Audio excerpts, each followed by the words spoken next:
Good evening. It's evening at the moment as I'm recording this, and I'm quite hot, which is a strange feeling. I just had a hot drink, and I will put my air purifier / cooler device on in a minute because that will help me to sleep. It's good to be a bit cool when you sleep. And yeah, I think I should have a really good sleep tonight.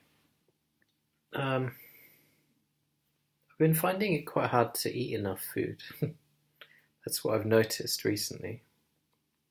I don't know if it's to do with what's going on with my mum, even though strangely, just mentally, even though I'm feeling kind of strange about that.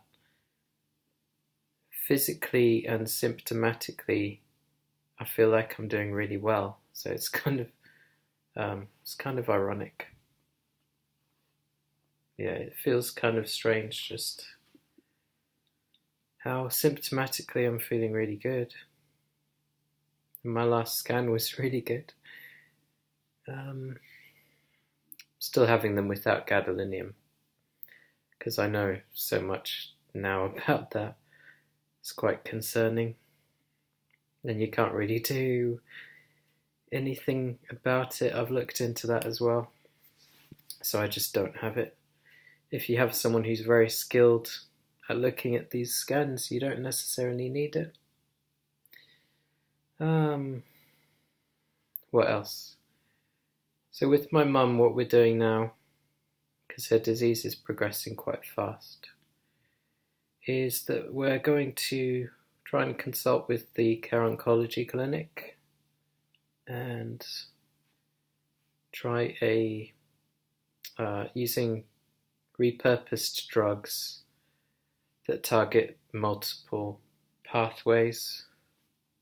I think they call them dirty drugs because they don't just have one target.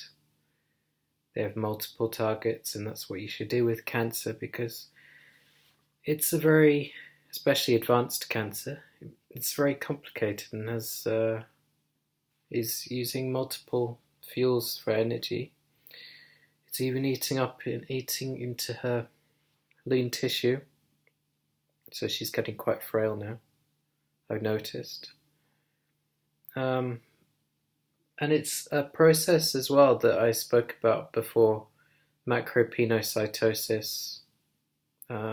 So that's just, it's scavenging for fuels, the cancer. So that's what it does, kind of eats up whatever it can get.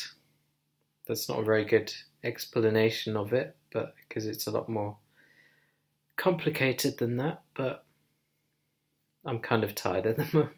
Well, not really tired. I have a lot of energy, but I'm just kind of tired in that I don't want to think about these things. So I'm just, yeah.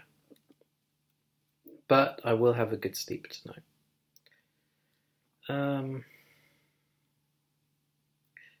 So yeah, my exercise has stalled a bit because I went to go and see my mum. And although I could have fitted something in, I just wasn't feeling it. I wanted to give all my energy to my mum. And that's a good thing. And this is a long-term thing with the exercise. So I will have improvements in that area. And I'm looking forward to seeing that.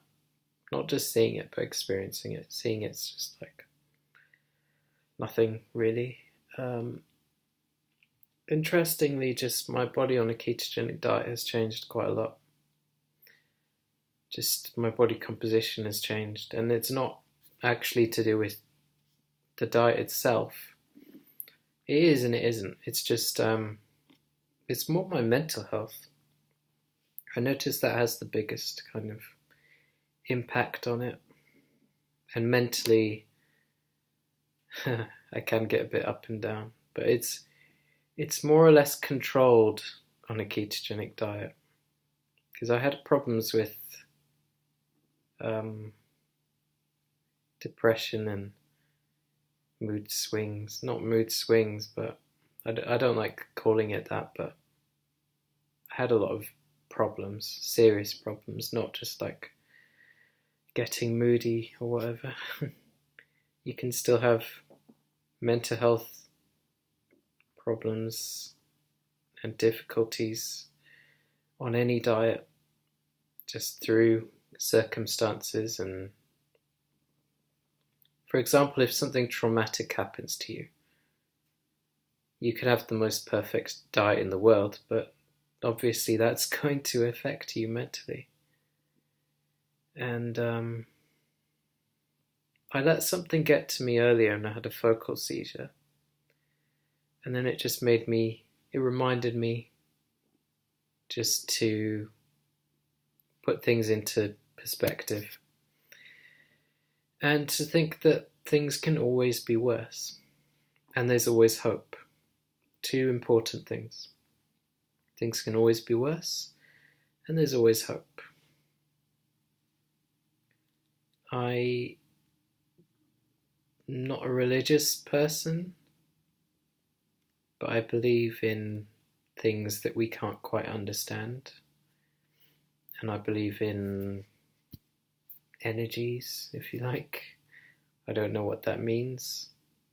But you could say I believe in a type of God, but not a religious God. I can't describe what it is. I can't define what it is. I can't say that this kind of God has control over every little thing. I don't believe that I don't believe in that things happen for a reason and all those things are always good. For example, sometimes you get someone who's passed away and someone will say to their loved one, kind of insensitively, oh, well, things happen for a reason. Okay, well, great. So what's that reason then? Yeah, I don't know. Anyway, kind of blabbing on now, but it's good to get these things out rather than stuck inside. We'll try the Care Oncology Clinic. See if that helps.